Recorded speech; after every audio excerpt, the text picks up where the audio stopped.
Welcome to the November board meeting. If everybody could please stand for the Pledge of Allegiance. I pledge allegiance to the flag of the United States of America and to the republic for which it stands, one nation, under God, indivisible, with liberty and justice for all.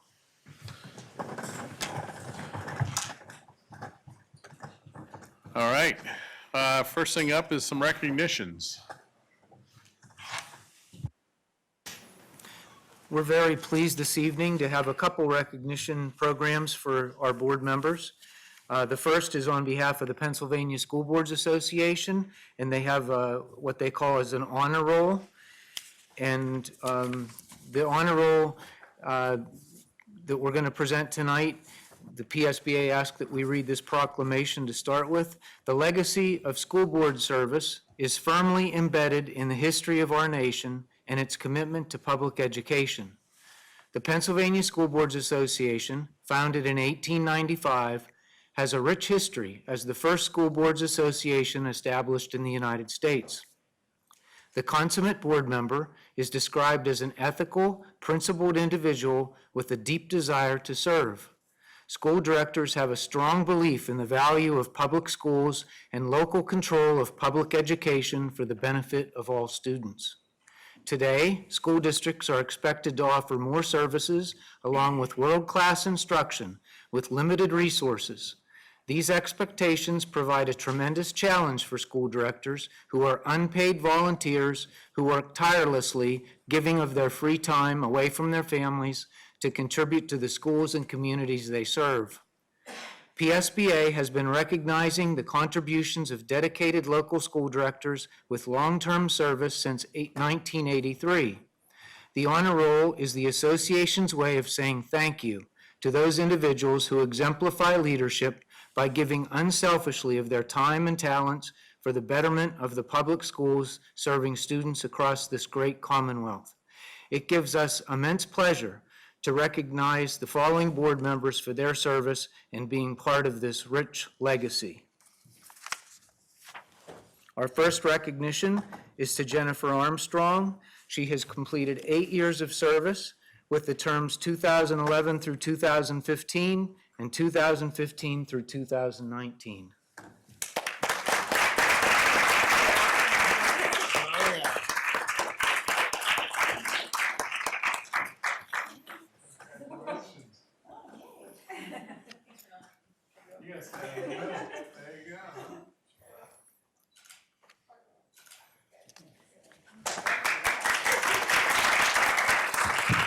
Our second recognition is to Ellen Burrell, who's also served 2 terms, 8 years, from 2011 to 2015, and from 2015 to 2019.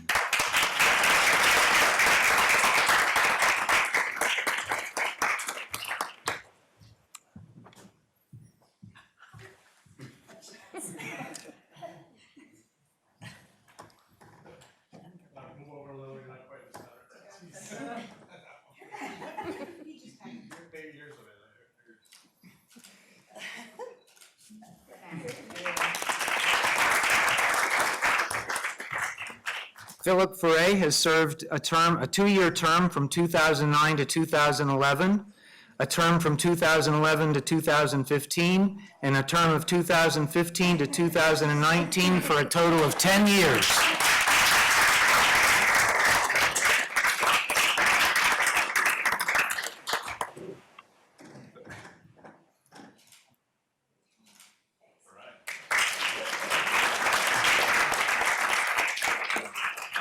Next, we have Stephanie Gunderson. She served 2 terms, 2011 to 2015, and 2015 to 2019, for a total of 8 years.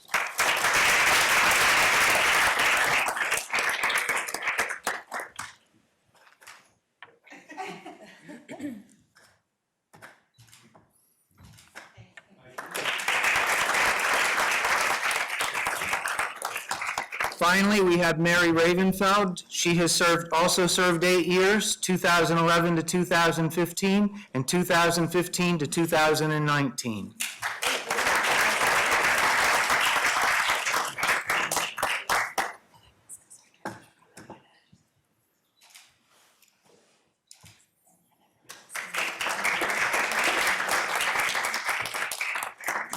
Now, we apologize in advance because we're going to make some of you stand twice, but you deserve to stand more than 2 times. And tonight, we're going to recognize you on behalf of the Great Valley School District. And first, we have Ellen Burrow. The plaque that we're going to present you tonight says, "By word and deed, your presence has enriched the lives of students and served as an example for all." 10 years? Was it 8 years of service? I'm sorry, for the 2011 to 2019.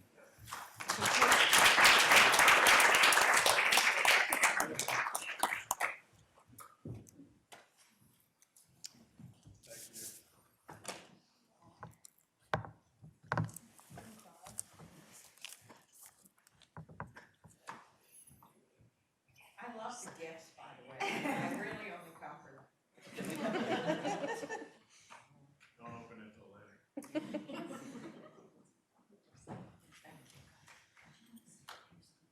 Sure. Yeah. This time I'll read the plaque before I hand it over. Mr. Ferre, we're going to recognize you again for 10 years of service from 2009 to 2019. By word and deed, your presence has enriched the lives of students and served as an example for all.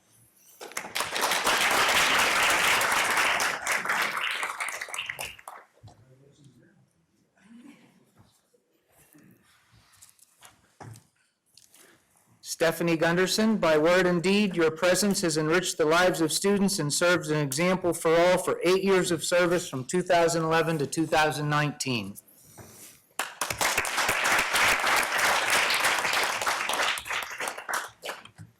And finally, Mary Ravenfeld, by word and deed, your presence has enriched the lives of students and served as an example for all for 8 years of service from 2011 to 2019.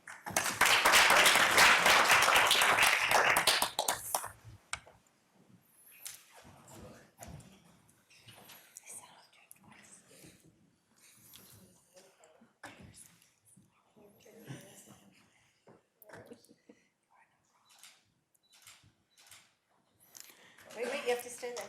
Did you get it? Did you get it? And if we could have one more round of applause.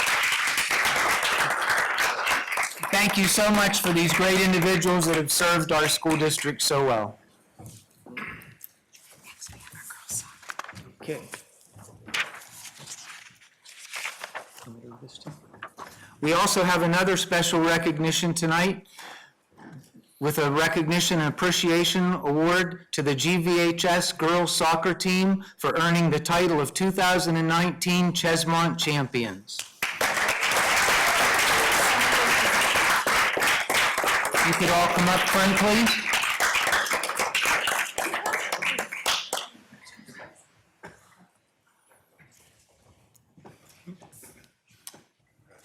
Mike's gonna say a few words. So Okay. turn the mic on. Yeah, sure. That'd be great. You can stay.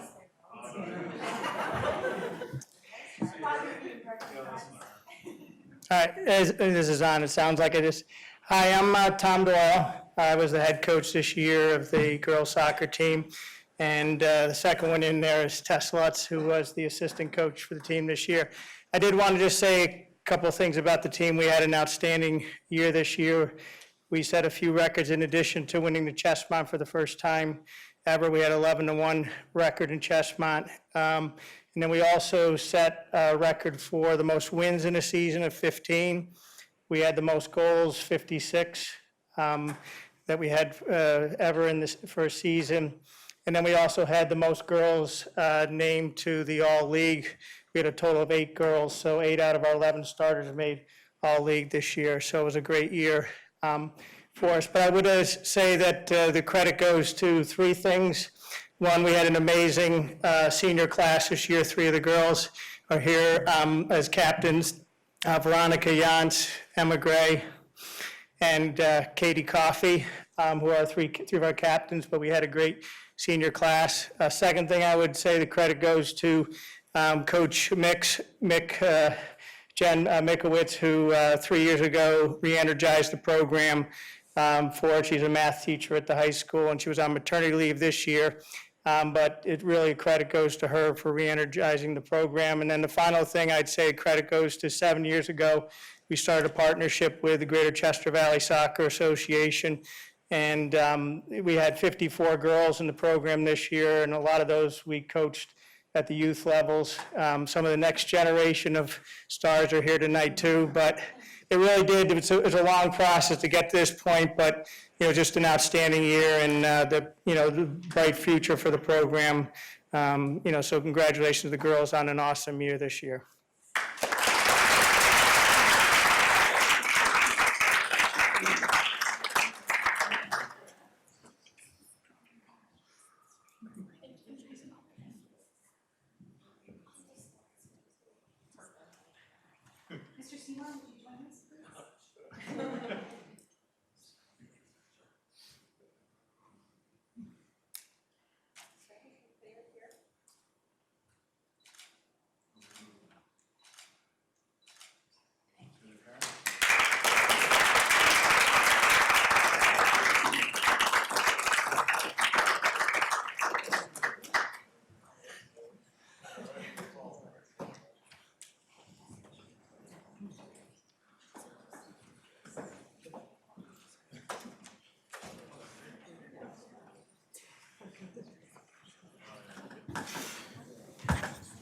All right, next thing up is our student council report, and Charlestown Elementary.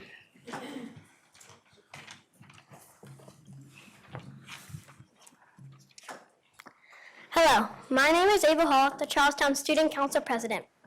We are so excited to be here tonight to share all the wonderful things we are doing at Charlestown. Thank you to the board and Dr. Speaker Paula Binsky for having us. This year, we are very excited to raise money for childhood cancer. We have also brainstormed ideas to have a school spirit one day each month. For example, one day the whole school will wear gold to support childhood cancer. We just had sports day and everyone wore their favorite jerseys or team colors. Also, the student council will take on the responsibility of plants and weeding of the 2 raised vegetable gardens in our courtyard. The student council will also be doing the giving tree for Christmas for families who are in need of things. We will also participate in that to help them too. Hi, my name is Macy Mearsh, and I am the Vice President of Student Council. The Great Valley Homecoming Parade was a very successful experience for us. Our council voted on the time period the 50s. We had so much fun being able to dress up like we were from the 50s. Many Charlestown students who do not participate in student council came and supported us. This meant a lot to us. It was truly a magnificent night. Hi, my name is Mara Wiggers. I am the treasurer of Student Council. In the month of September and early October, we held student council elections. We were all excited for this since 4th grade. We had to advertise our campaign and prepare speeches. The grade level came to one classroom and listened to everyone's speeches. This gave us skills we will need in middle school and farther in life, like solving real-life problems. Also, it helped us feel like our ideas were being heard and that they matter. It gave us a look into politics and how hard it was to win an election. The day of the speeches, we were all excited. We thought we might lose, and we thought what would happen if we win. We anticipated our names coming over the announcements. It was a great experience for all of us. Good evening. My name is Madeline Shaughnessy, and I'm the Charlestown Elementary School Student Council Secretary. This year, I'm very excited to carry on some of our school's previous traditions, and we are even more excited to add a new one. I would like to talk about a few of the traditions that we will be continuing at Charlestown. Student of the Month is a very important tradition that we will be continuing this year. Student of the Month are selected by teachers who feel the student has displayed the 6 pillars of character. This encourages students to work hard and stay focused and be respectful throughout the year. Other traditions that we will be continuing this year, and this is one of my favorites, the Turkey Trot. The Turkey Trot is a mile run that allows 3rd, 4th, and 5th graders students to participate in a friendly competition. Top 10 boys and girls place in the competition and receive medals for their hard work. More importantly, this is a great way for the school to come together to cheer each other on. The turkey trot has been going on for a very long time, and we are excited to keep it going for many years to come. Now I would like to talk about a new tradition that we have established this year. Student council members will greet parents and family members as they enter for each grade level concert. We would like to thank all the educators who help us grow academically, emotionally, and socially. Thank you so much for inviting us to the school board meeting tonight. We hope you enjoyed hearing about our fun activities. Cannot wait to see you again in April. Thank you again and have a good night.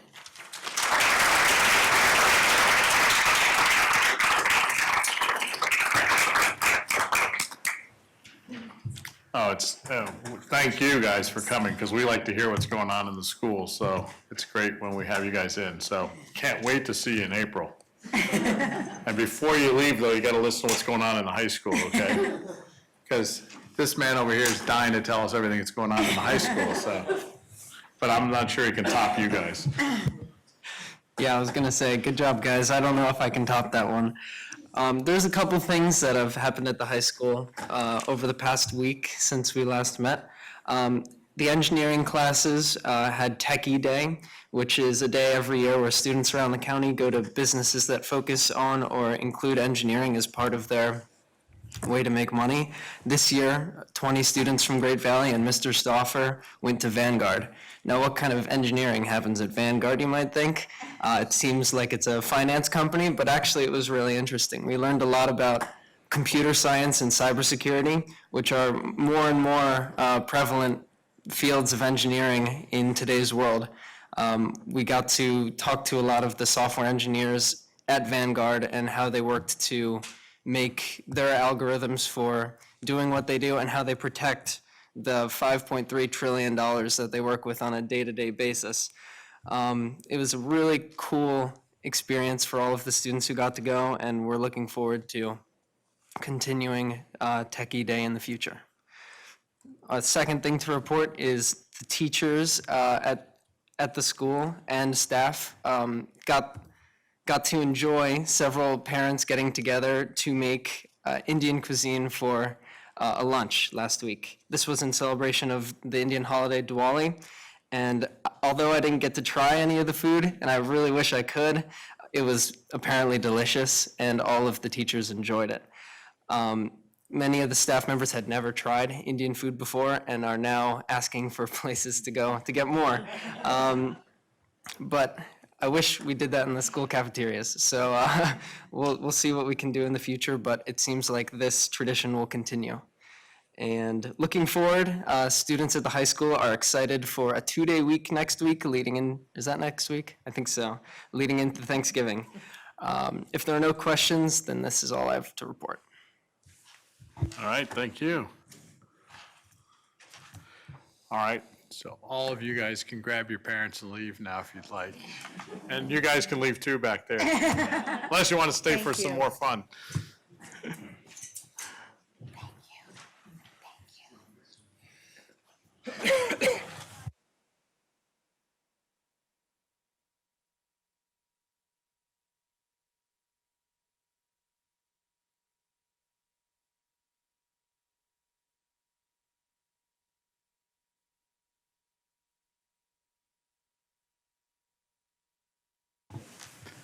All right, let's see. Board met in executive session beforehand to discuss some personnel and legal issues. Secretary correspondence? None this evening. None this evening. All right. IU report? The board will meet tomorrow, at which time I will attend that meeting and forward on the written report to Mr. Peterson. All righty. Legislative report. Certainly.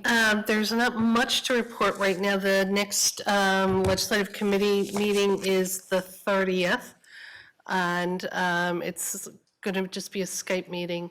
There are not a lot of legislative days left in session, but the one thing that we're really focusing on is House Bill 526, which is in regards to cyber charter schools. So I'm just going to read what the contents of that bill are. I think you'll be very interested to see what is being put forth in the State House.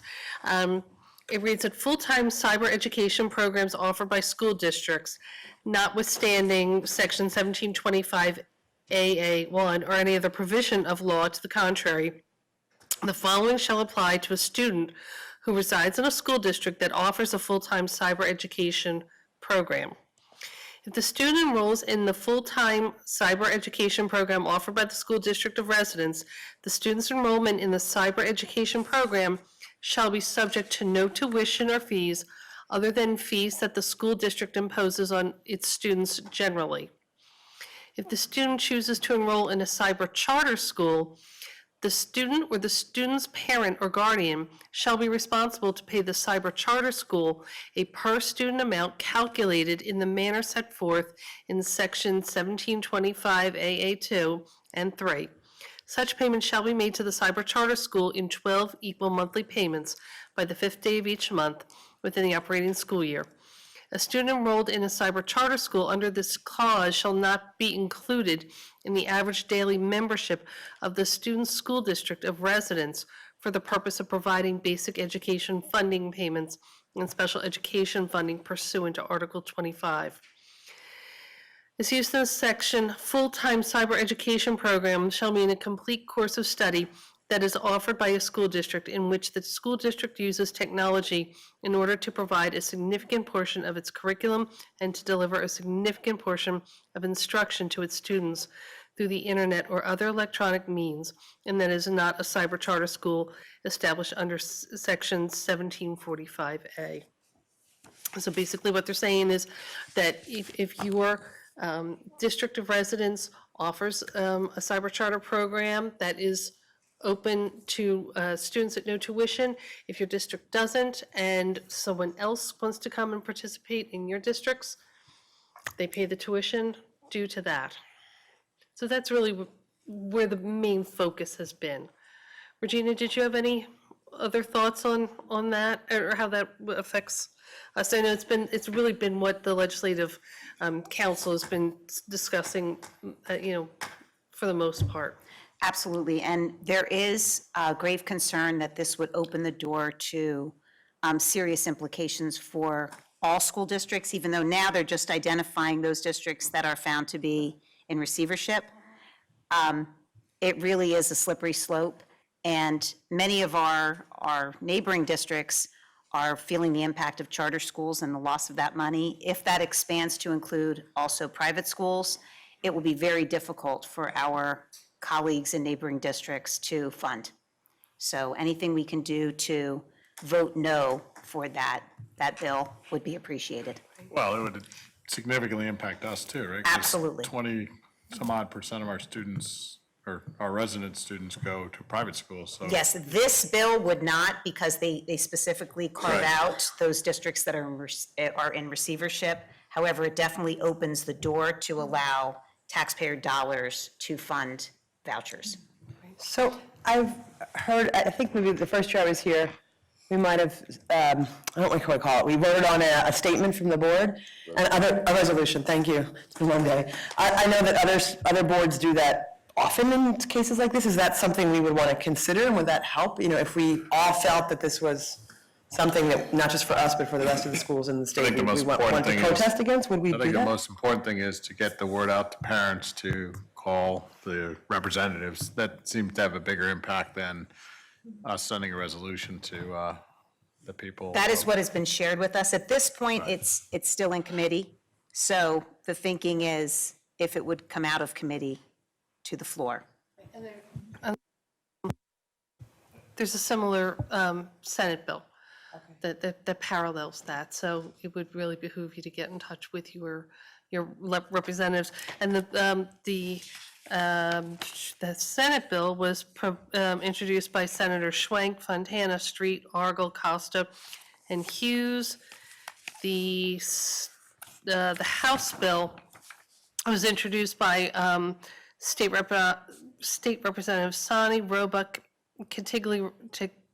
Caltaglarone, Harkins, Isaacson, James, Schlossberg, Vitale, Zabel, Cordy, Snyder, Cerisi, Stotts, and Toohill.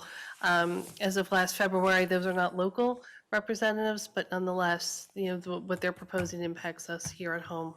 And on our website are representatives with their contact information. So what they have shared with us in the past when we've met with legislative representatives, phone calls directly to their office tend to be most impactful as opposed to a resolution or communication. Even email is more powerful than a resolution. So it's the volume to show support. Regina, I know in the past, we have put things on our website addressing a specific, asking our parents specifically to call so-and-so or email so-and-so. The information and the action we've actually put up. Would this be something you might want to do that with? If this moves forward, absolutely, yes. And we will certainly do that and communicate that. Thank you, Mary. Yeah, my thought on the resolution also, and I don't know if it's true or not, is that if we do a resolution, that kind of helps push parents to, it shows that we care, and then they can sort of, what can I say, piggyback on that and then email the different people, Absolutely. say, I'm in this district. I would just And it think that would also help. is documented. That would help leverage, yeah. And again, you said it's still in committee, so we could wait, but I just would like us to consider that. Every little bit, I think, will help, so. All right, any other reports for? Yeah, I can do the instructional tech Yep. and curriculum. The Instructional Technology and Curriculum Subcommittee met on Monday, November 11th. We were joined by Great Valley administrators, Dr. Stephen O'Toole, Dr. Tricia Beck, Dr. Regina Speaker-Polubinski, and Dr. Heidi Capitola. Dr. O'Toole began the meeting by sharing information about the district's work with District Management Group around the academic return on investment for full-day kindergarten. District administrators identified two specific longitudinal goals that will measure the effectiveness of full-day kindergarten on students reading on or above grade level. The administrators shared specific data sources they intend to use to measure the goals and the timeline for when the data will be reviewed. Dr. O'Toole then shared information about middle school world languages and indicated that the district is looking at to provide students with all four languages, Spanish, French, German, and Latin, within the 4 marking periods of the 7th grade. By exploring all 4 languages in 7th grade, students will have the option to decide in 8th grade the language they will take for level 1 language. Next, Dr. Capitola shared an overview of eHall Pass. Since all the students now have a 1-to-1 iPad, the administration and teaching staff are considering ways to use the devices to continue to support student safety and accountability. Similar to sign-in and out sheet in the classroom, the eHall Pass would centralize the sign-in and outs for the entire school. At this point in time, the high school team is considering the use of eHall Pass, and once the team has additional information, they plan to provide a demonstration to the subcommittee members. Finally, Dr. Beck shared information about a curriculum resource in math titled Illustrative Math for Algebra 1 and 2 and Geometry. Dr. Beck shared that Illustrative Math follows recommendations of the PA Core Content and Practice Standards and is based on practices from the National Council of Teachers of Mathematics. Over the last 2 years, teachers have been provided professional development for the implementation of illustrative math. The goal is to increase levels of student engagement within the 3 courses. The next committee meeting will be in February, on February 10th, from 5 to 6. Thanks. All right, thank you. Any other reports? Just give a quick update on the foundation at Great Valley. We meet later this week, so I'll have a more robust update next time we're together. But the organization continues to push forward with ways to make itself more relevant and interesting and engaged with the community. Some really exciting things coming out, partnership with Vanguard to get some of that work done. So this time, next time we're all together, I'll give an update. But the reason I'm mentioning it is because we are in the middle of our annual campaign. And so if you haven't seen it on social media or on the website and you're inclined to participate, there's some interesting things that the foundation is looking to fund this year. And no time like the present to consider giving. I also believe, Ms. Shane, that there were a number of our students that were making phone calls this evening. I'm very excited to support the foundation to elicit more donors, so It's a great night to bring that up. I got a phone call right at 6 o'clock, so I got a call. Beautiful. I did too on the way. I was like, thank you for volunteering. Amy, when will the campaign, can you give us the dates? When will it go, run until? I'd have to look it up. I think there's about a week and a half left. I remember the phone call saying they're about halfway through. So there's still time. Could you explain a little more what the students were doing, just so I can put on the social media?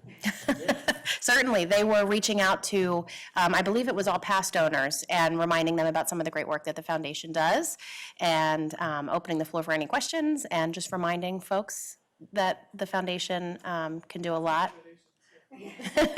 Can do a lot with an investment from the community, so.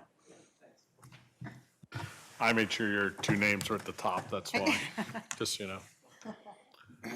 All right, perfect. So look forward to hearing the outcome of that effort, so. All right, moving on to superintendent's report. Thank you.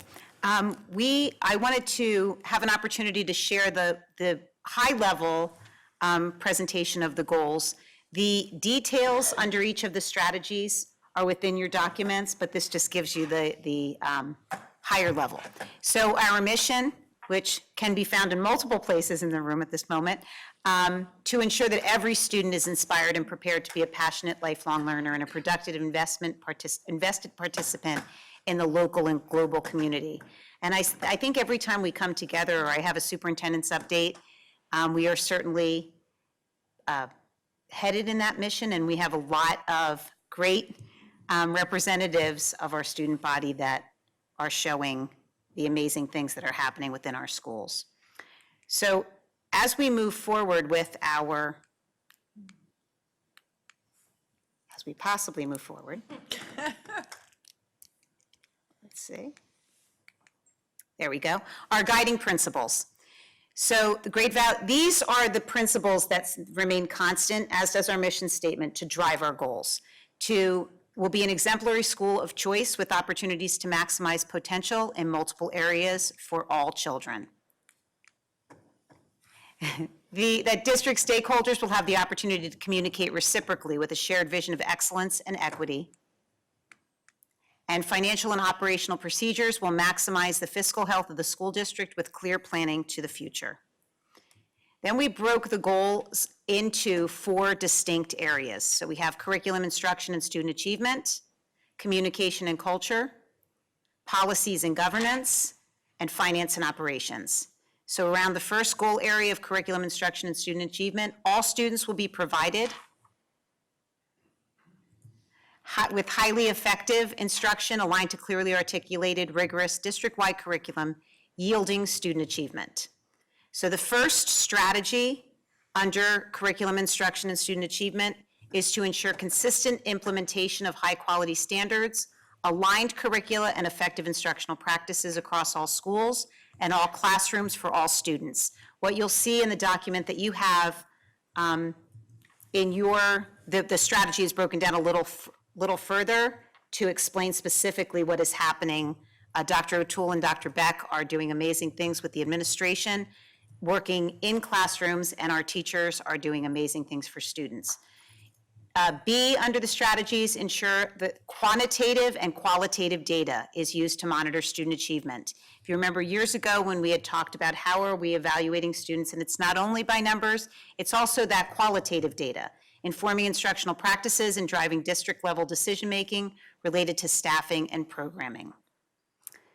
C, ensure students who are academically at risk are identified early and are supported by a process that provides interventions based upon student needs and includes procedures for monitoring effectiveness. This year in each of our buildings, Dr. Wexler and her team are facilitating the child study team, so you'll hear more and more about the CST process, and that is to make sure that we're intervening early and identifying students who need additional supports. D, establish a district system that fully ensures professional development is focused, comprehensive, and implemented with fidelity. E, ensure that systems are in place to engage families, business partners, and higher education providers in the student learning process that promotes post-secondary opportunities and direction. This year, we have metrics in place to increase the number of partnerships that we have and increase the number of internships that we have for students. Our goal is to maximize the incredible benefit of where our district sits. We are very fortunate to have multiple partners, and those partners are increasing every day. And the more we can do for our students prior to them graduating, the better their chances are to have those opportunities when they graduate and beyond. The second prong in our goals, communication and culture, collaboration and effective communication with the public and school community is critical to the success of the district, and relationships with stakeholders will be fostered at a high level through engagement. Those strategies utilize the performance feedback from multiple stakeholders, and you can see them within your document, the multiple relationships and systems that we have in place. Our goal is to use representative groups to get information. So our representative groups, such as our parent key communicators, our PTO leadership, the multiple surveys that we use, the idea is to use that feedback and make decisions based on that.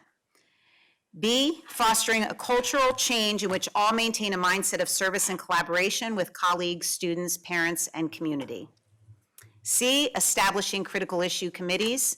Our Great Valley Safety Committee and our Council for Diversity and Inclusion are examples of those critical issue committees.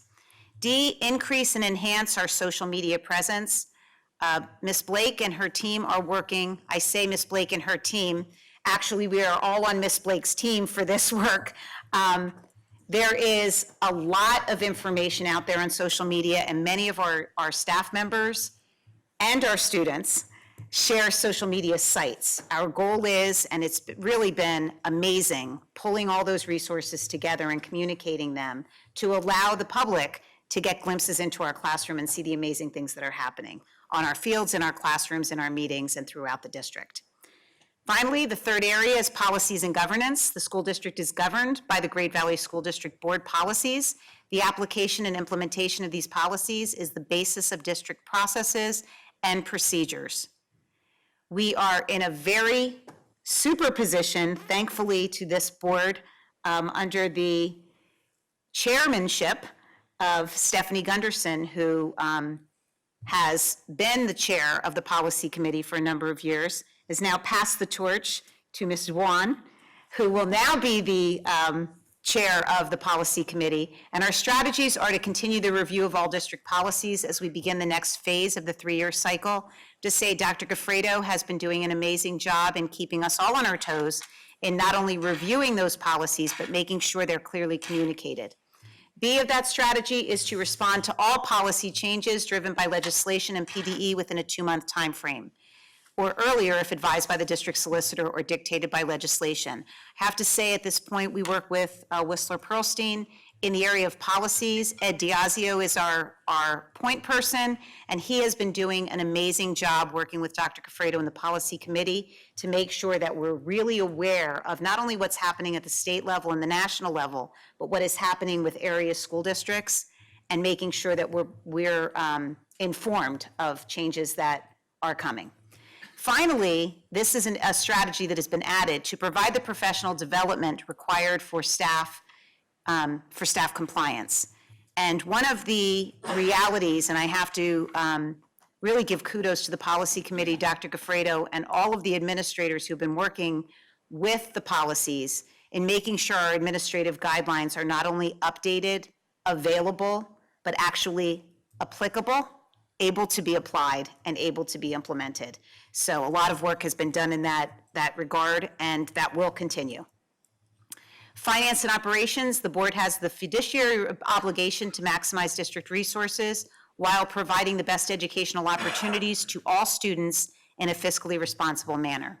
Strategies under finance and operations, as any position becomes open, to implement an analytical process to determine best approach for position.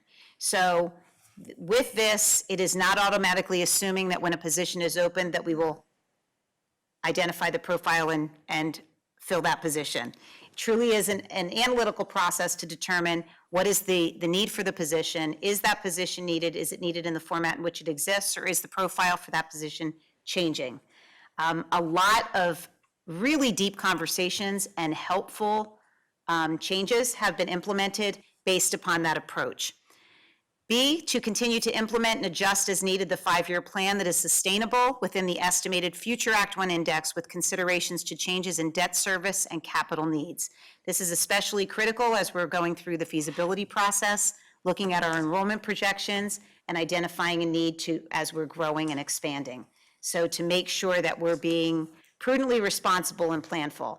I have to thank Mr. Peterson. He is really doing a lot of deep dive analysis, coming in with a fresh set of eyes and looking at areas that we really can maximize our financial abilities. C, to continue the implementation of consistent method for reverse tax appeals aligned to board policy, regulations, and current legal decisions. As you remember, we were ahead of the curve based upon the direction of the solicitor. I really want to thank the board for implementing that policy before litigation took place. So we were ahead of the curve as far as reverse appeals to make sure we were not only targeting businesses, that we had a threshold. That has really helped us maintain our position with reverse appeals, and I anticipate that continuing. D, to meet quarterly with all district municipalities to monitor long-range capital needs and address projected enrollment and building needs. The increase of those municipalities has been David Schrader being at those meetings. He will also be a part of that. That's really critical as we're talking about feasibility, so we have the most up-to-date information. And we have also attended council meetings so that we do present as one united front. I think that's really critical. Again, I just want to remind everyone that we do not inform municipalities how to run their municipalities, nor do they inform us how to run the district, but the partnership has been great informationally. E, to facilitate the process of the feasibility study in collaboration with Schrader Group to utilize current facility status, enrollment projections, and building usage to provide long-term options to address the district needs within the next 3 to 5 years.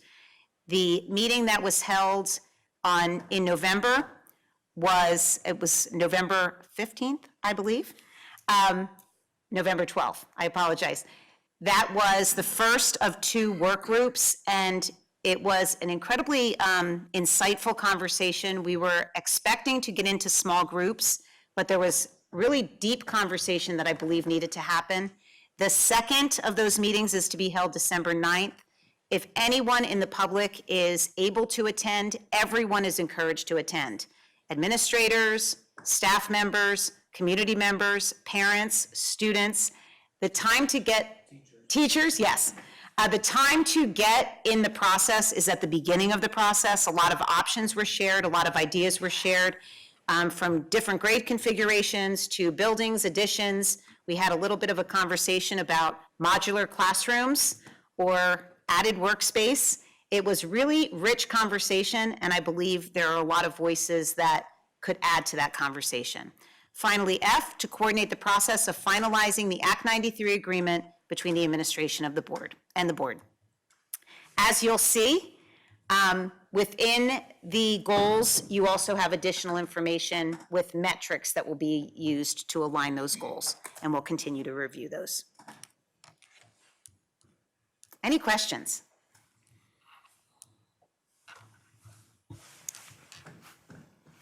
None?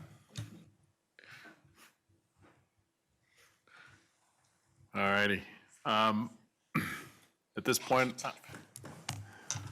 At this point, we'll open up the microphone for any public participation.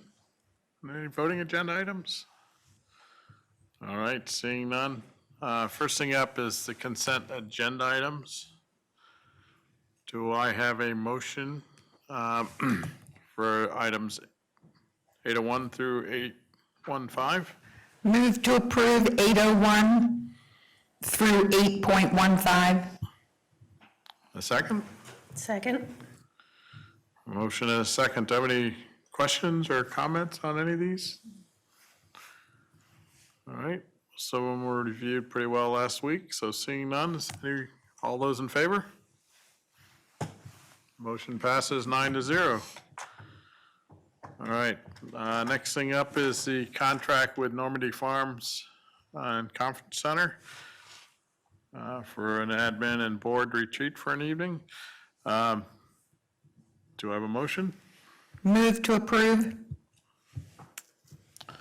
I'll second I'm that. sorry, do we have a second? All right, any questions or comments? All those in favor? All right, motion passes 9-0. Personnel items, do I have a motion? Move to approve.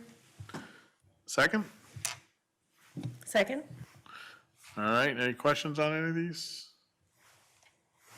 I just wanted to draw to your attention, most of the items were reviewed last week. The new items are just added in blue. All right. All those in favor? Motion passes 9-0. All right, we have second reading of and adoption of policies on 1102, and then second reading and rescinding on 1102. So do I have a motion for 1101 and 1102? Motion to approve. Motion approved, a second? Second. 2 seconds. It's better than 0. So, all right, any questions on any of these policies at this point? All right, motion to approve. Motion passes 9-0. Next up is school calendar. All right. We have 2 calendars that have been moved forward for consideration. One was for the same one that was on the agenda last week, and then the second one that's been put up here has been some revisions done to it. Regina, would you like to explain the revisions before we go to motion? So the calendar that was put on the agenda last week included probably the major difference. We spoke last week about the half-days for professional development, and I had shared that there would be a statement indicating that the professional development days, the half-days, and there would be a blurb, which is listed on that calendar to explain that the work to be done would be aligned to district goals that we just reviewed. So the purpose for the half-days would be to work with staff, with professional staff, on those goals that we just finished reviewing. The difference between the calendar that you saw last Monday evening and the second option is solely around conferences, teacher conferences. So following our meeting of the board last week, it was brought to my attention that there were some concerns with the professional staff regarding the timing of conferences, that the thinking was that if conferences were held later in November, which you can see in this revised calendar, it would include conferences being held the week of Thanksgiving. Monday and Tuesday would be half-days for students, and conferences would be held from the dismissal time into the evening. So at secondary, that would mean 12 p.m. to 7:30 p.m. 7:35 p.m. And elementary would be 1 p.m. to 8:35 p.m. on both Monday and Tuesday. And then Wednesday would be a teacher in service. So that is the difference in the original calendar versus the second calendar. The rationale for moving the conferences to later in Thanksgiving that was shared, the board leadership and the GVA leadership met last Thursday evening, and it was explained that having conferences later in November would allow more opportunity to have more data to share with parents at that time. It would also allow parents to meet with the teachers and the teachers not having the time to know the students more by the end of November. So that is the rationale that was explained to us. When I asked area superintendents, this mirrors what happens in our neighboring school districts. The conferences, for the most part, are held later in November in our fellow districts in the county, and they're done in a way where it's half-day students and it extends into the evening to allow parents to be at conferences after work. So that is the rationale and that is the difference between the original calendar from last Monday to this revised option of a calendar this evening. But the first calendar also has less half-days than the second calendar has, right? There are 3 half-days in the first calendar that are also mirrored in the second calendar purely for professional development. I think she's referring to the conference days in the first calendar Yes, and the conference both days. calendars have half-days for professional development.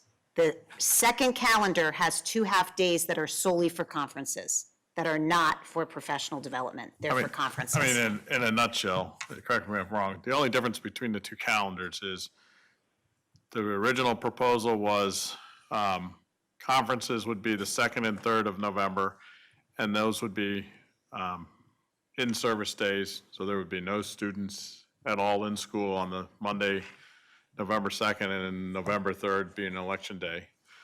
Versus the second proposal is November 3rd is still election day, and it will still be an in-service day, and there will be no students in school because of the elections.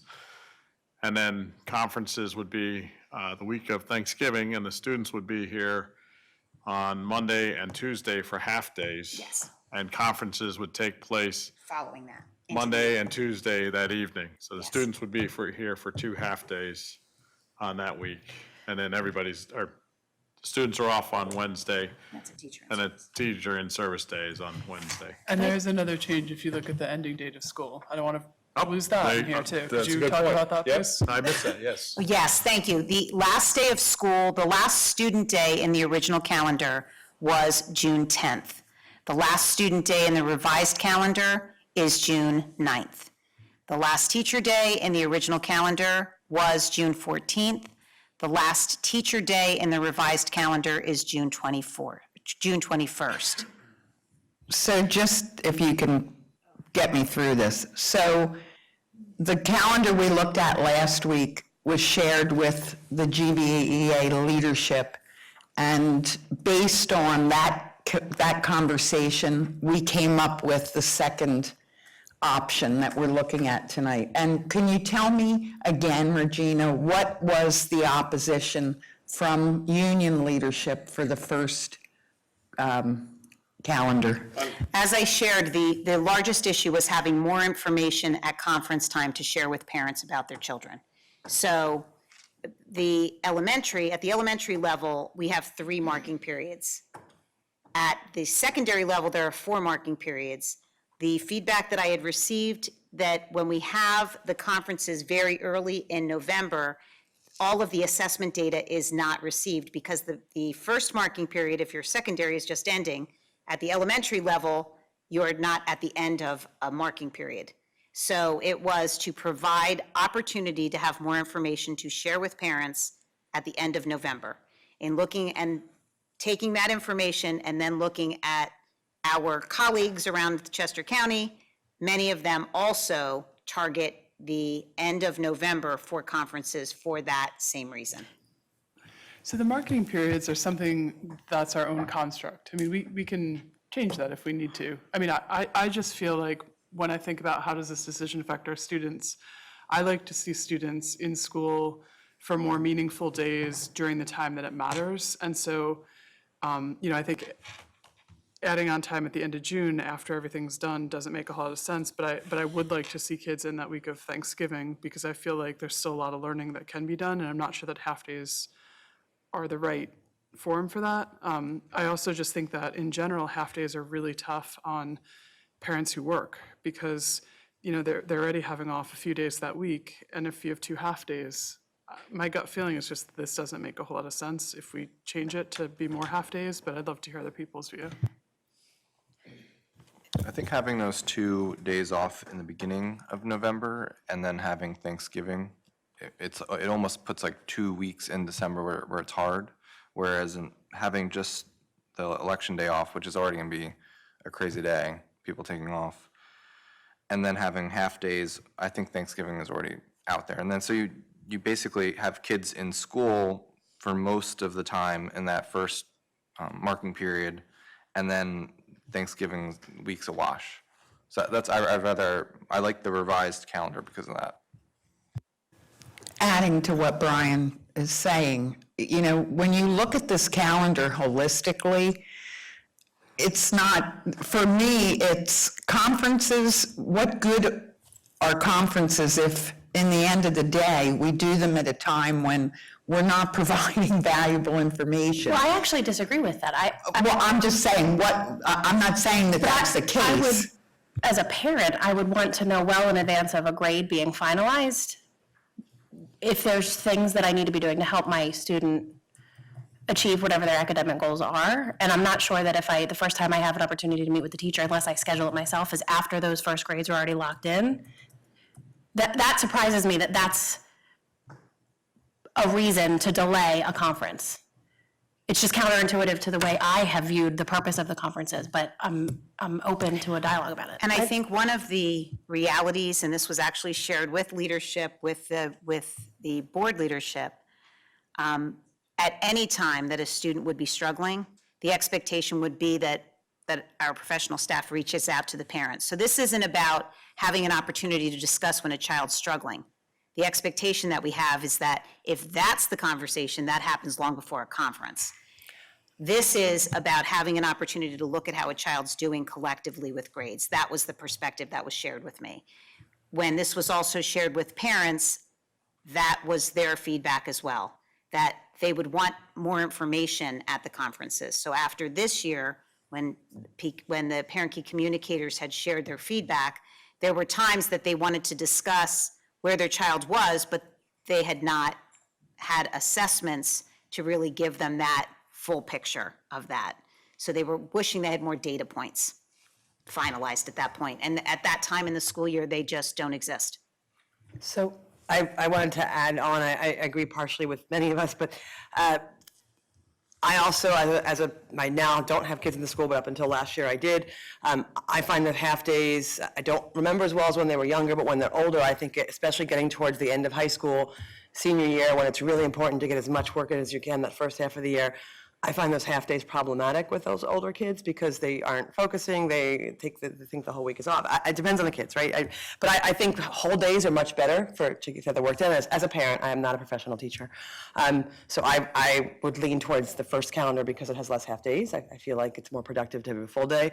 Also, as a working parent, when my kids were younger, yes, it is very hard to manage those half days, so another reason. And as far as having an earlier conference, I really like that too, because yes, you can check in Skyward and see the grades all the time, and you might think your kid's not struggling, but you go in and you find something out in the conference, it's like something's a little off. It's not like the teacher would reach out because they see an issue, which of course they would do if there's really an issue, but there's the little things that sometimes you learn at conference, which you do have the chance to course correct the earlier the conferences are. So, and I have a question. It's just a tangential topic to this. I listened to I apologize that I was not at last week's board meeting. I did listen, and you explained the Act 80 days, and you explained that there were 7 days built in. It wouldn't take, we'd have to have at least 7 snow days off before we'd start adding days. So my question that I had, was unable to ask because I wasn't here in person, was because of that, are the kids, and again, I'm especially worried about the older kids who are preparing for AP exams, are they getting any less days than other? Because we didn't used to always build those in. I mean, I don't know how many years back, but they weren't always built in. Now that we're building them in, are those kids having less days of school before the AP exams than other kids? No, because the makeup days are put at the end of the year. That's when all of the assessments and the AP exams are made up. And seniors did not make up days. Graduation has always been graduation independent of additional days added on to the end. But if you were, like other districts, not that I would do this, but like other districts, and I think we did once or twice take some days out during the year, and other districts do that more regularly, those kids were getting back those days before the AP exams. The issue with doing that is when you send out a calendar, and this happens to many of our neighboring districts, which they have avoided doing this. So for example, there are some districts who will put in their makeup days and they'll carve out then spring break days. The issue with doing that is once people make plans for vacations, they are very hesitant and, dare I say, avoid at all costs canceling those plans. So now you have school for the sake of having school, but it's very difficult when you have less than half of your students there to provide new opportunities for learning. That puts people at a disadvantage, and oftentimes it will leave teachers then reviewing and offering opportunities for review or study hall, which I don't believe is in the best interest of students. So besides taking days out of vacation, which I would not want to do, are there schools and have we just taken back in-service days, these sort of days that pop up in the middle? We did. We had like President's Day a couple years ago, or Friday before President's Day, that were scheduled. And I'll tell you what, that's exactly the biggest gripe I heard was from parents was, I already had a vacation planned for this week. Now you're telling me I'm supposed to bring my kid to school? Or I was already planning on going skiing for the day or whatever. And I got the gist that most of them did what they had originally planned anyways. So. And when we review absentees in that way, the thing I hear over and over again is approve the calendar, set the calendar, and please try to stick to the calendar. So that is why we build in the days. Many districts around us, the state has now allowed for cyber opportunities, alternative days that students for inclement weather can make up that work at home. I made a very clear decision not to request that alternative because we have students with disabilities and it is virtually impossible to provide specially designed instruction to students if they're entitled to an opportunity to work with a personal care assistant or an instructional aide. To do that through cyber learning is, I believe, not in the best interest of students, so we have not applied for those exceptions. There are colleagues in the county that have applied for those exceptions. That information will be made available to us, to which districts that was allowed. The cleanest way to do that is to use Act 80. It's an allowance that is provided by the state through Act 80 of the school code, and it is clearly in line in all of our days, our approved Act 80 allowances. So as I listen to a lot of what my colleagues are saying, it reminds me that I wasn't always one of the 80% that didn't have kids in school. I did have children in school. And even though we in Great Valley have always had the expectation that the teachers will reach out when there's a need, they don't always. And I can say that as a parent who was in that situation, and I know many of us were. Now, I've not had kids in school in your regime, and I know that we've changed a lot. But I also know that the only way to control the consequence, if that doesn't happen, is that we control the calendar. And I think, to Amy's point, to do it earlier, to make sure that if our children have needs, it comes out in the open before, the night before the grades get put down in the book, gives the parent and the child an opportunity to correct what may need to be corrected prior to those marks getting put down. I do understand that there is a value to us following what our colleagues in the county are doing, but we've always said we're Great Valley, and what works for Unionville, Chadsford doesn't necessarily work for Great Valley. And if Great Valley's parents need to have those conferences happen sooner than later, and I think they do, because I think that was part of the impetus for option one of the calendar, I'm really inclined, because at first thought I was, hey, why not go with two, but I'm liking one. Well, go ahead. My only concern with option two, we said some years ago that when we used to have a lot of half-days in the calendar, we had a lot of parents who were very upset about all the half-days, is that it's kind of a return to that.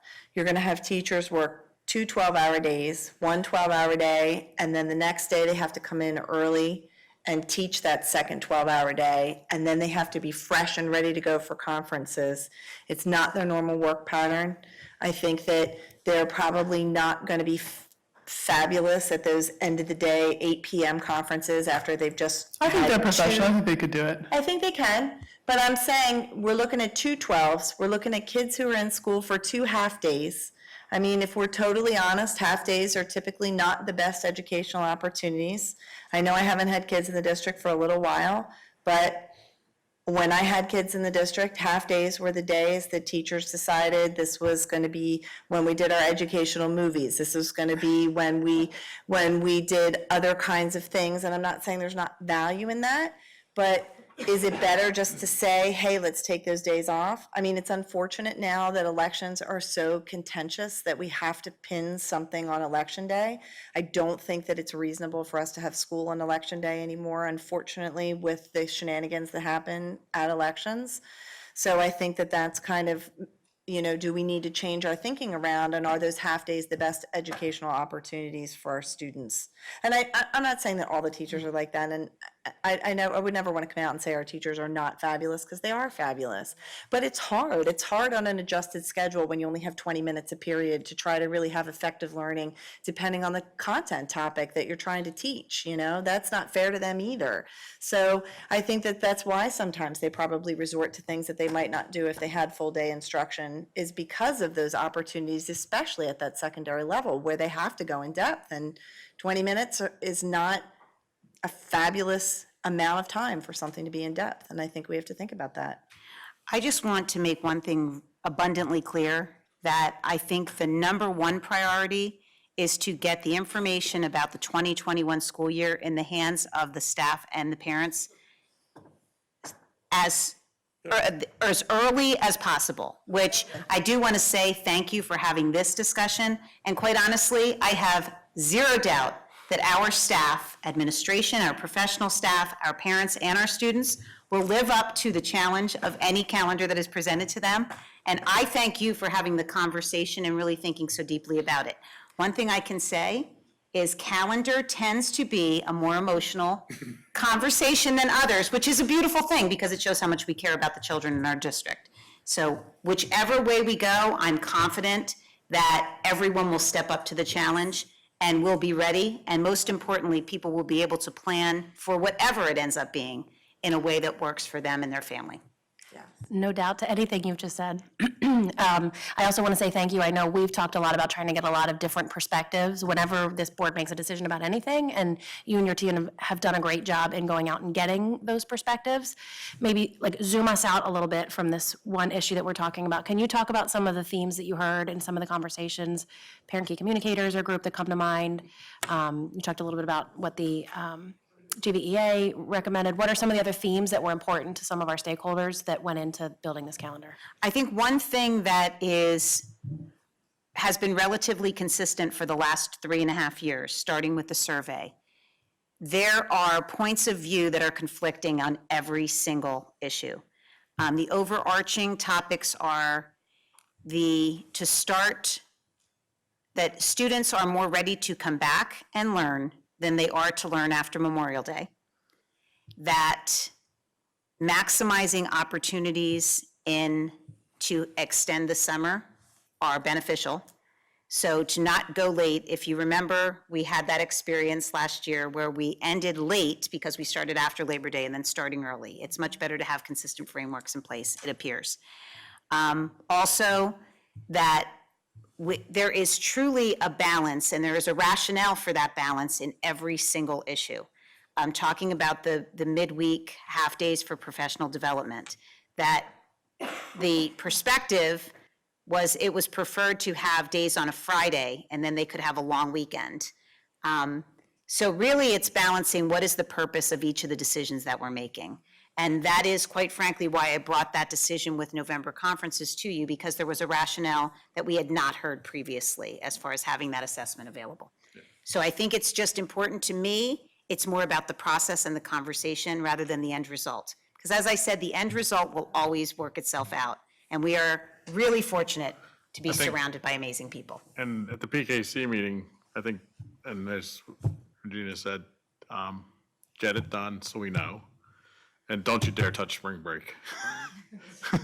Because there was a lot of districts around have shrunk spring break, right, to be Thursday, Friday, Monday, right?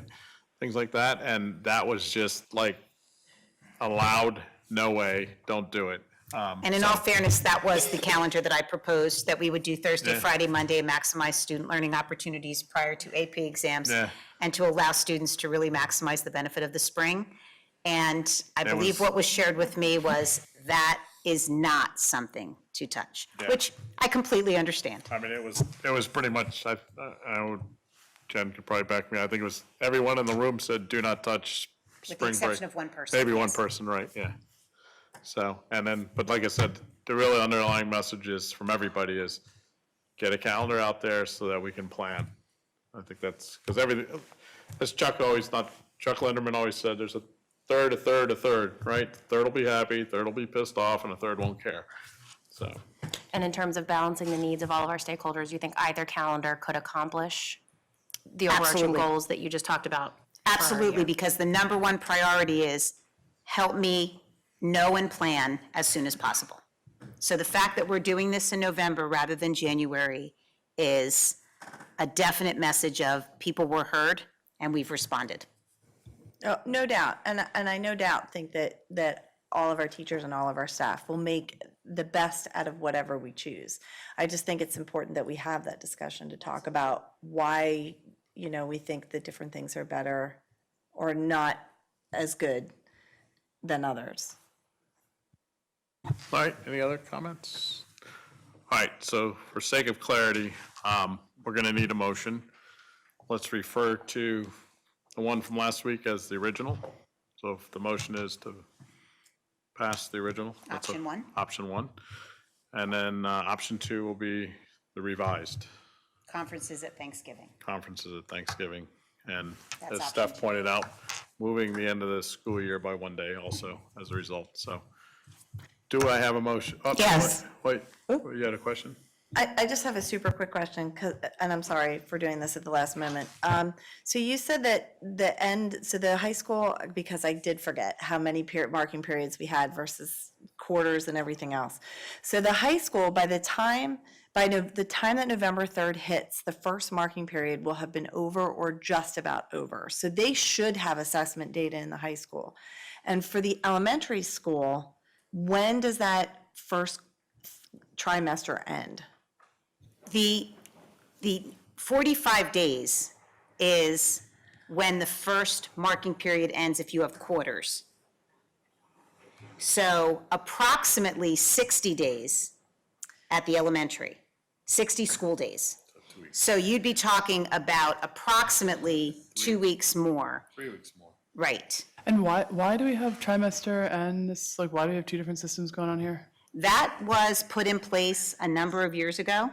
And Dr. O'Toole is putting a committee together for grading and assessment that will look at all of these things, including the format of conferences.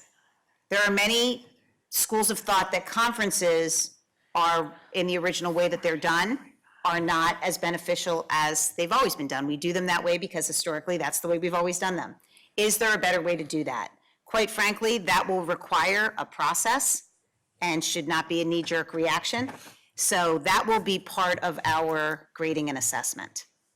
I would like to challenge you to try to get that in place for a year from now, that we have. Oh, we definitely are working on it this No, I school know. year. It will be in place for Yeah, next year, but good. it will not impact the 2021 calendar. Correct, but 1 year from now, when we're Absolutely. 21, discussing 22? the next calendar, yeah, I'd like to have that. And we'll have a discussion. rationale as to why. Right, yeah, exactly, so. So I'm gonna put you on the spot. If I could vote either way, if you had to say which one is better for the students, do you have an opinion or both equally good? I have to tell you, the reason I brought to you option two was because our professional staff, in meeting with board leadership, had shared that they believed it was in the best interest of students to go with option two. Had that not been brought to my attention, I would not have proposed an alternate calendar. So that is why option two was presented. Why did we just talk about that in looking at next year's calendar, which looks exactly like this year's calendar? Why are we learning that it's an issue now? Because we went through conferences and the data was not there. That was their feedback. Because they experienced that. If you remember, the year prior, we had them at Thanksgiving. So we moved it to yes. So after they experienced it, we met with them a week after we had the experience. So that is why it was shared. So if there's something we need to do differently, and please, I just need to reiterate, whatever the calendar is, we will be prepared to maximize the benefit to students. There will be no harm done to students either way. It's just, will we have more information? So my question is, in thinking about that and in thinking that we're obviously, we need to make a decision about the calendar. So we're not going to have that for this upcoming school year, but knowing that for the following school year, we will have more data on how do we more effectively use conferences. Is this the best way to go? With the reservations of our teachers saying, hey, the feedback we got was not great given the current format that we are using for our conferences, which will not really change for next school year because we won't have that data, then it seems to me that it might be better to stay with this current format until we have that thinking change, that we have that model change in why we do what we do with our conferences. Because if we're saying that this year we had them early, and the feedback from the parents was, I couldn't get valuable feedback because they were early, because of the way that we're currently thinking about conferences. But that's what you're saying. The teachers, they came back and said that at those meetings, because they didn't have those data points. I believe what was written in the feedback from PKC, and I can read it verbatim. Yes, thank you. That they are fine with early November is okay, as long as all of the test results are available to parents to talk with teachers about. So that was the feedback, that there were some parents who all of the grades, so to speak, were not indicative. All of the data points were not available because of the timing. So that was the feedback in PKC. They did not mind the early November conferences at all. I want to hear all of the stakeholders, and this isn't making sense to me, because I sat with my teachers and had months of exam data from which to have a very deep conversation about what my kids are doing well, what they're not doing well, and frankly, what happened in the 2 weeks following had very little to do with what her ultimate grade was going to be. I believe this was more of a secondary issue. But didn't we just say that their grades were in weeks before that? No. So it just... No, the end of the first doesn't- marking period was, and again, remember, we're talking whether it's PKC, whether it's PTO, whether it's GVEA, whether it's Superintendent's Advisory Council, we are talking about a representative group of a larger body. So the danger in that is it's a representative group. So you don't know how many parents shared with that parent, or was it that one parent's experience. So I think the bigger picture, if we're talking about higher level looking down on this, any way we go, the only difference is when we're holding conferences. Is it going to be with Election Day or with Thanksgiving? Either will work and will be fine because we have a highly qualified professional staff that it will absolutely work. The adjustment that will be made if we go with the way it was done this year, and if you look at that on the original calendar, the conferences this year were 2 evenings, 2 opportunities for evenings. That will not be, if it's held with Election Day, the first day will be a 1 p.m. to 8:35 p.m. The second day will be an 8 to 3:30, because that will give both evening and morning hours. So that is a difference that will be from this year to next year. There is another difference, though, that we keep leaving out. The difference in between option 1 and 2, option 2 has more half-days than option 1. And this board has made a concentrated effort since I've sat here to do away with, because we've heard it from almost every stakeholder group, those half-days. Okay, so that's also what we lose if we take option 2, and I'm ready to make a motion. All right, so we've heard a lot of pluses and minuses, and I think what we've really concluded is not everybody's going to be happy, but we need to get this done. So do I have a motion? I'd like to move that the board accept option 1, the original option of the school calendar. All right, do I have a second? Second. All right, I have a second. Do we have any other comments that haven't already been heard? Yes, one. Can we please have these dialogues sooner next year? I think when we first joined the board, I'm looking at my recent colleagues, we're doing it sooner than that, which is great. But I'd love to really be able to think and weigh and bat this stuff around to truly, my aspiration is to do the right thing, and I'm just not quite sure what the right thing is, and I want to do that better. And I do, The policies by law or whatever, we have to look at them 2 months in a row. It would be great to talk about this, have a couple weeks, like you're saying, it's a great idea. and then I do the next have to month- share with you that had we not had the meeting on Thursday, and I think Mr. Pollack and Mr. Barrett were in attendance with me, that is what created a second option, which I believe has inspired and allowed us to have a beautiful conversation about the. And I wish we had more time to go into that, because I'm sure there's something to it, we're not. All right. I have a motion and a second. Any other comments that haven't been expressed? All those in favor of option 1? All those opposed? Option 1 passes 8-1. All right. I think I got my count right. All right. Nothing under food services. Oh, yep, okay, just making sure. Any other comments by anyone in the public? Please come to the podium. State your name and, not sure if you're here as the GVA rep or a resident, so, but you're entitled to both, so it's okay, yeah, whichever one you want to speak for. Nikki Salvatico, 211 Quarry Point Road, Malvern. Appreciate the discussion. I appreciate Dave and Brian and Regina meeting with us. As GVA leadership, I'm not going to lie, it was a little difficult sitting here listening to some of the comments about our members. I know maybe they were spoken just from guttural reaction, and I know your job and your forethought in this is to do what's best for the kids.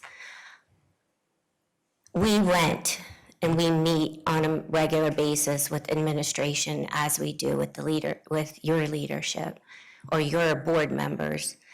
And we started that over 10 years ago when I first became president, because there were discrepancies. Phil, I think you can speak to it. We had great strides and made great movements as Dave joined in with that. And I think that's why we have the relationship we do.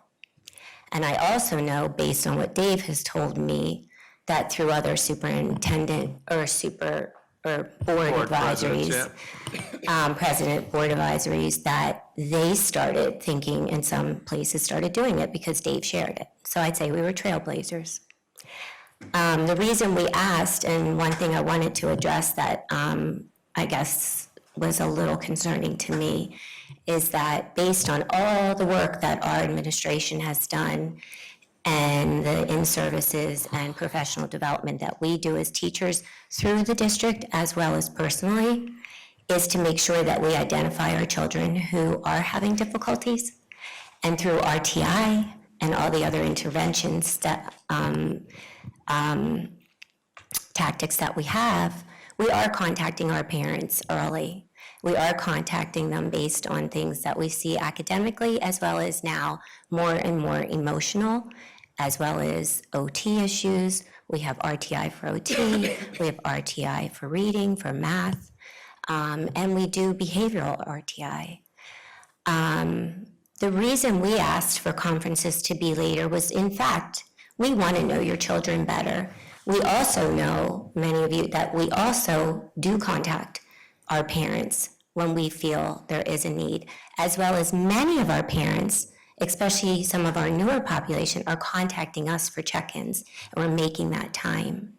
And as far as half-days go, a lot of those half-days, the one thing we wanted about the election day is we wanted to have a really good in-service with some of the stuff that Regina and her staff has been bringing to us that has been impacted by the winter in-service days because we get snowed out. And then we're having to make it up in other facets on our own time, which we're grateful that we have the flex sessions we have and whatnot. There's a huge, big picture that be willing to sit down with any of you independently, take you out for coffee and talk. But I do feel there's a piece missing, and that is something we get to share with Regina and the administration, as well as some of your board members. I know due to sunshine, we can't do it with all of you, but I'm willing to sit down individually or in small group, whatever works, that we're not breaking a rule, because I don't want to do that. But one thing I do want to do is I do feel that our voices are trying to be represented here tonight, and I don't think they were heard, and I'm sad about that. We do come up professionally and we will work. And as Regina said, you know darn right that your staff is going to be there and perform. I will tell you though, conferences, 2 late ones at night, and then working a 3-day week after that, I can be fresher for your kid for that time and be fresh for you with a break in between. We don't get that break with the kids, and that's the job we chose and the job we love and cherish. But I just wanted you to get a little bit of background, because I felt like, if I could have, I would have raised my hand, but I know that's breaking a rule too. So I appreciate the opportunity to talk. I also value the relationship that we do have with all of you, and especially the fact that we do have consistent meetings and that we can sit and call up any one of our administrators and have a conversation where we can share thoughts that maybe aren't readily known, maybe in thought, maybe in another passive way, but that we can really tell you what it looks like and what it sounds like, and most of us are more than happy to do that. You guys have a great night. Thank you. Thank you. And thank your team for everything they do for us. All right, no responses to public comments. So, other board comments. Well, I'm going to start. Oh, yes, go. I get to start. So first, Phil, 10 years we've been on this board together. Decade. It's true. How many kids before? I don't know, it seemed like every election year my wife had just delivered. Had I one. had none, but yeah. Well, I'd like to hope you were part of that, Phil. But yes, so we've seen you change quite a bit in those 10 years, so thank you. Gonna miss you. Barry and Ellen, I guess you guys came on 8 years ago. Together. And Steph at the same time too. I was thinking, I couldn't remember. Yes, that's right. Together, and Jen. And Jen at the time, yes. Took it over. And wow, it's been great with all 4 of you, and appreciate it, and taught me a lot, believe it or not. And it's been great serving with you. And as president, I can say thank you for your support, because it's made my life easier as president. I think we've accomplished a lot as a team, and really hang our heads high. So thank you very much. You're all going to be missed. So. I would just like to take a moment and reiterate, thank you, thank you, thank you, thank you. I have been honored to work with you, and I'm honored that you allowed me to lead the district. It is truly an honor and a pleasure, and I will sincerely miss you, but you know you will still be hearing from me. What else will you read on a Sunday? Not just a Sunday. So can I go now? No, let me echo the thanks and just say thank you all for being great board colleagues, but thank you also for leading this district so admirably and well. It's been a pleasure to be a member of the community under your service, and then to join and see all that goes on that we have no idea that goes on, and how well you have navigated not an easy decade or so. So thank you from the community. I'm just going to say thank you. I'm going to miss you guys a lot. I came on with a lot of you, and Phil, you were already here, and I kind of came on with you anyway because I was sitting in the room when you first were elected for 2 years. And it's really going to be different, and we're going to miss you, all of you. It's been a lot of change, a lot of sea change, I think, for the better. But we're really going to miss you, so don't vanish completely. I'm just going to chime in that agree. I learned a lot. It's been 2 years. It feels like those 2 years have been an immensely long time. But I can remember back 2 years ago when I was completely new and didn't, didn't understand the rules and didn't know the background and history. And you've all really been helpful in explaining things. I think we've all asked a lot of questions, and for you, sometimes that might have been, well, I've done this so many times, why are you asking? But I appreciate that you've helped us through that, and I agree that, you know, I, as a community member, as a parent, have benefited from everything you did long before I got on the board. So thank you, we'll miss you, and you can watch us on TV if you miss us. We can send you a DVD. Okay. Now? So I thought I'd have a little fun for us tonight.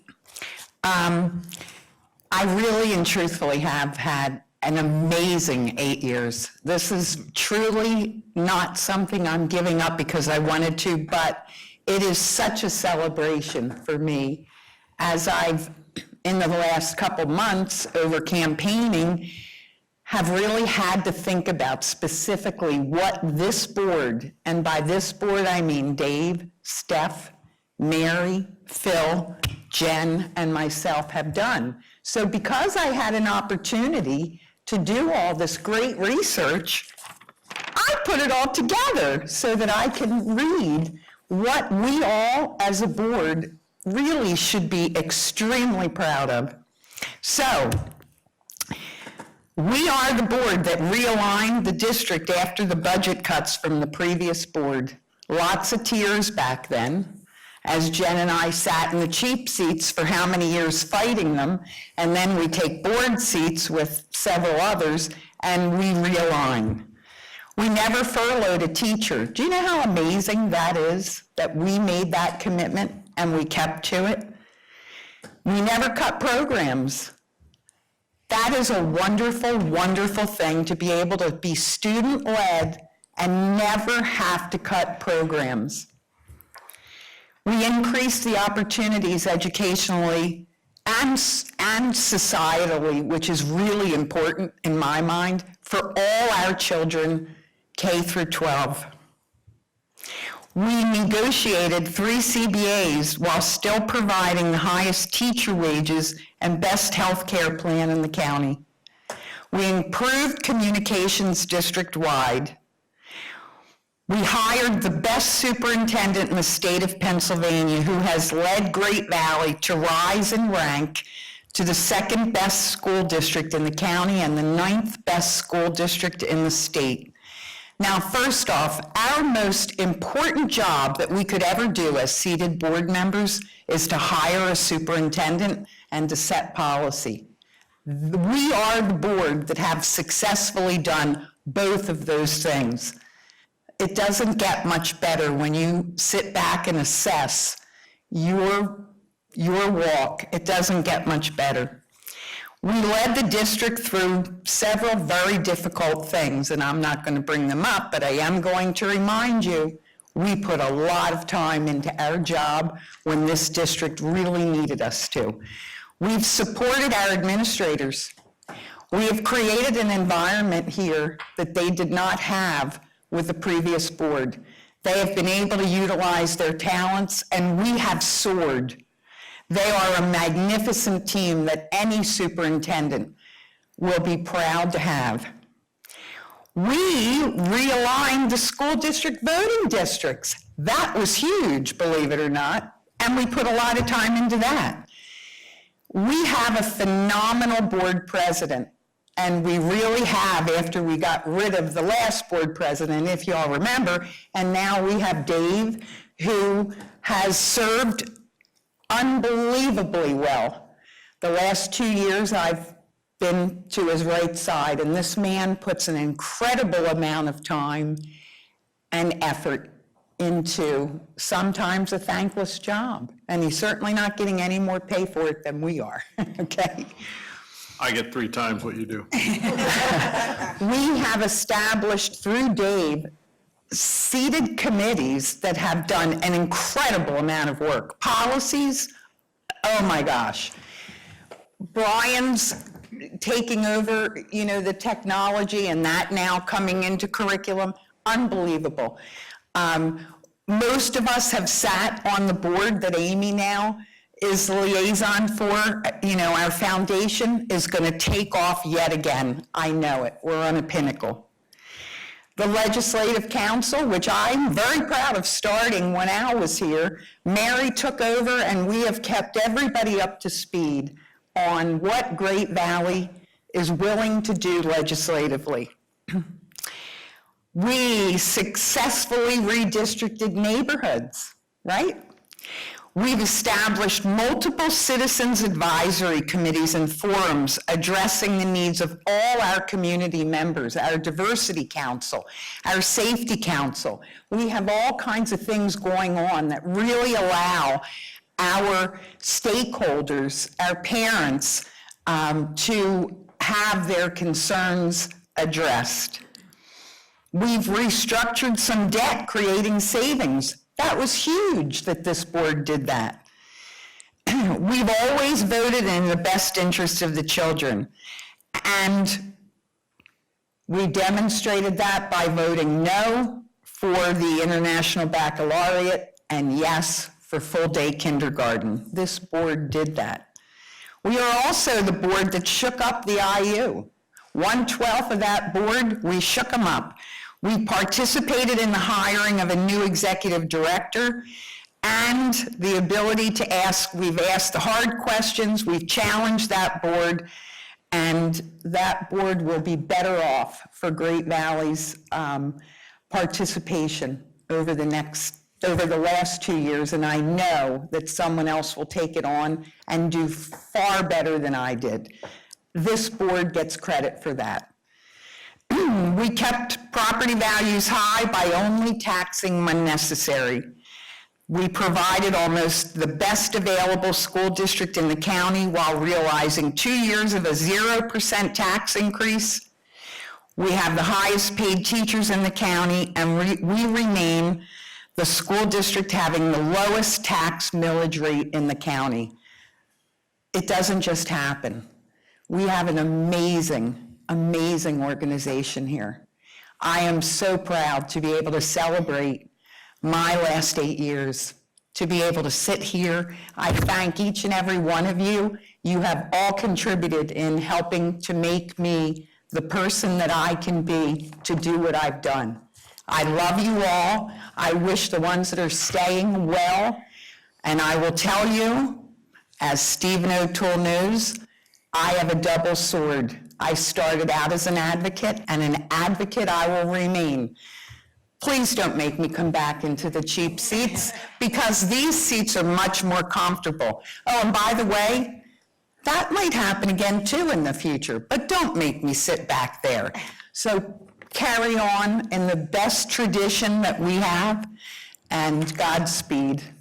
That's it for me. Thank you. So Ellen, I thought that you'd only leave the board if you were dead. So on a personal note, I'm glad you're not dead. You're leaving, but life goes on. So after 8 years, I decided not to run for re-election. I had 4 kids. They were all here earlier, so people saw those, and you know, it's a cliche, but I do want to spend more time with them. I just want to thank you to, and I signed them up for skiing every Monday for 2 months. Wants to spend more time with the kids. To like get away from board and make it so I can't come. So I'll be at Spring Mountain trying to ski myself as well. We'll see. But I did want to say thank you to board members. It's intimidating to come onto a board and be part of an existing team, but those of you that were on the board and really reached out, and then the new board members who joined the board, I am blown away by how much you brought to the board, how quickly you got up to speed. I mean, I felt completely unqualified when you guys joined, because you were like 10 times better than I was at that time. So you're doing a great job. Keep up the good work.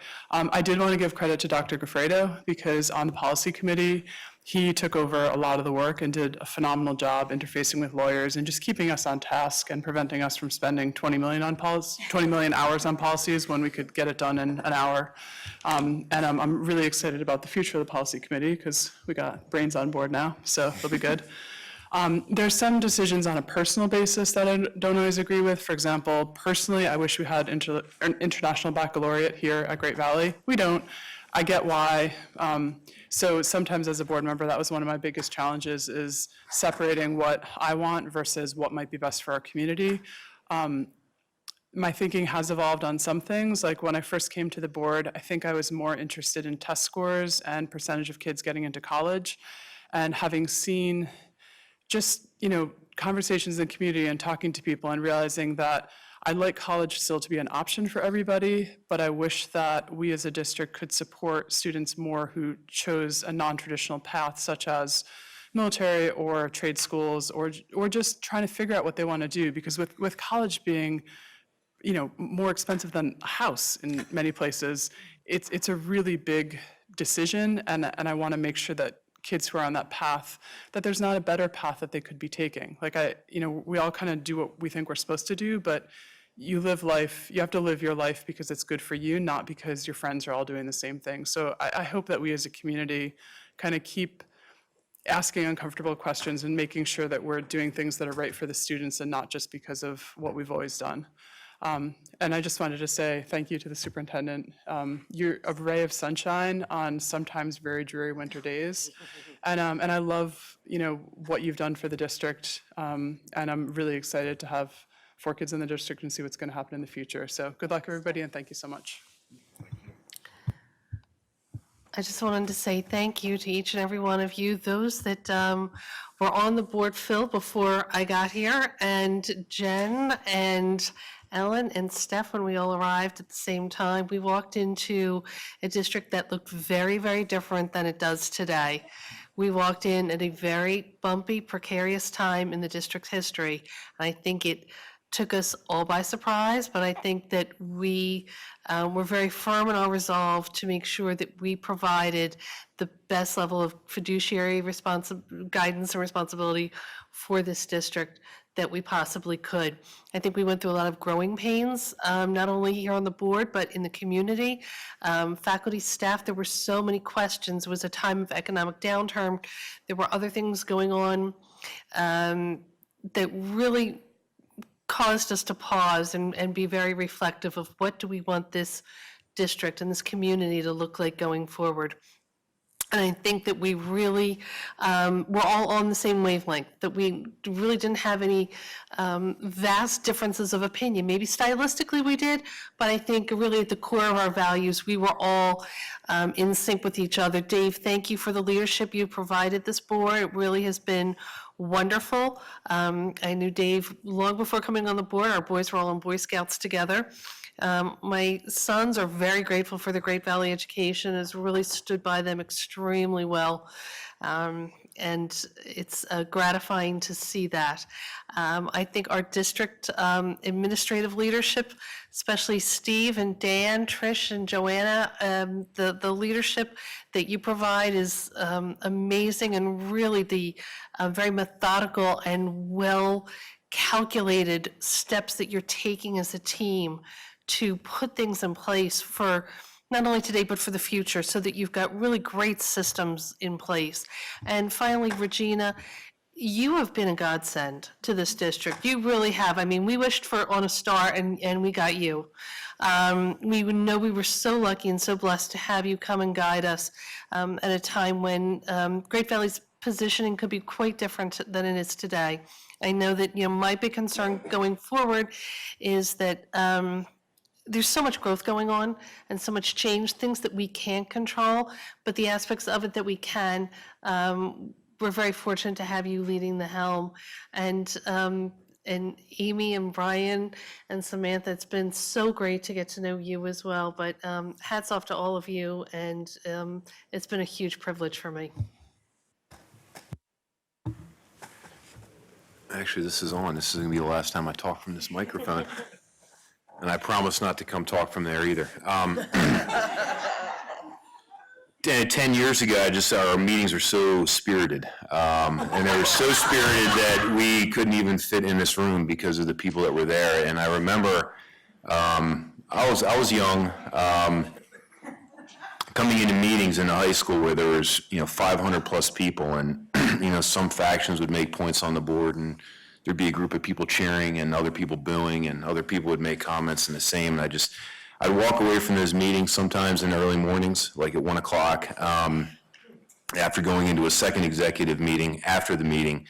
And the takeaway is just how much the community, the board, the teachers, the administration, how vested everyone was in the overall success of the district. We were we had adopted control of the board at a time when things were very difficult in many different ways. And I like to think now that we are definitively leaving this, at least I'm leaving this board and the school district in a remarkably better place than where it was. I make it think back, and I'm going to throw some names out because they are a blast from the past. Bruce Chambers, Ted Lysenring, Gene Kozik, is a very good man. Sally Cummings is another one. She's the one that actually wrote me into this back in the day. On a very beautiful Sunday afternoon, she started talking to me and convinced me that this is something I should do. But I think it's, kind of getting back to the struggle. We had so many spirited discussions on this board, some of the pretty, outspoken arguments, but in the end, I know that, rationale and reason found the day, and we are where we are now. And I can't overemphasize how thrilled I am as a board member after 10 years, seeing where the district is, but just especially seeing Regina at the helm. I think that the most difficult, some of the struggles we had was just with just holistic institutional leadership, and someone that was willing to quite frankly take the laboring oar and to get out in front, not lead from behind, but get out in front with a standard that everyone would rally behind. And I think, I know that I will look back with all the budgetary issues we dealt with and the arguments we had about various issues, but I think, we collectively as a board and making a decision to hire you is probably the best decision that this board has ever made, at least as I've been on it for 10 years. So I thank you for your leadership. Like I said, I think I leave you in this board and the school district in very good stead, and you've done just remarkable things. I think you've been here for 4 years? I can say I've been here for 10. So the 6 years before that were remarkably different. But I thank you for that, and just for Dave, the friendship we had with the many discussions at all hours of the day over the years for 10 years. I really appreciated that. The board members that came on, everyone here, the new board members, I just implore you to just take the job seriously, and I know that you are, and just continue on with a passion, which I see, which is kind of one of the reasons why I decided it was probably time for me to move on, because I can see the core that's here on this board making very good decisions and continuing to kind of carry that torch for the district. And I just want to say thank you to all of you. The friendships, the mentoring, the arguing, which I kind of like because I'm a lawyer, especially the public debate. But I just thank you all, and I just really appreciated the 10 years, but I am glad it's coming to a close. But thank you all. It's been one heck of a ride. I cannot let the night end without saying thank you for the kind words and the thanks that you've given me, but I really need to say it was my gift to come into this district. It truly was and is my gift, and the team that is with me, I am incredibly fortunate, whether it is a fellow administrator, a support staff member. Many people make Great Valley great, and it has truly been my blessing to be hired by the board that many of you that won't be here, and I really want to thank you. And to my team, we too have had a wonderful ride, and I am just very thankful that that ride will continue. More adventures to come on a daily basis, sometimes minute by minute. Okay, Ellen, one last time. Move to adjourn. Second. Thank you. The fourth, all those in favor, motion passes 9-0. Thank you very much.